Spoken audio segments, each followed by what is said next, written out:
Marami pa silang kinikwento noon. Pero di naman ako naniniwala. Sa kabilang lote ng bahay namin ay may bakanting lote na puro sagingan. Sa kabila naman ay ang aming kapitbahay.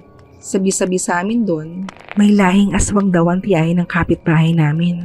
Medyo kulay gray ang balat, gulo-gulo ang buhok, at malalim ang mga mata. Nakakatakot siya. Pero mas natakot ako nung isang araw ay nakasalubong ko ang kapitbahay namin na iyon. Binati niya yung pinagbubuntis ko nung ika-5 buwan. Nakatingin siya sa tiyan ko. Hindi ko mawari kung anong ekspresyon niya. Pero sabi niya ay, malapit ka ng mga anak ah.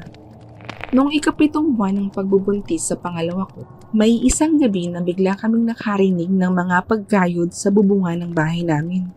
9:00 yun ng gabi nang biglang parang dahan-dahan, sinisira ang bubong namin. Kami lang ng anak kong babae sa loob ng bahay. Kumuha ko ng itak at asin at pinagsisigawan ko kung ano man ang nasa bubong namin. Nung oras na yon, pinaghalo-halong takot at tapang ang nararamdaman ko. Pero nakahanda akong lumaban kung ano man ang haharapin ko.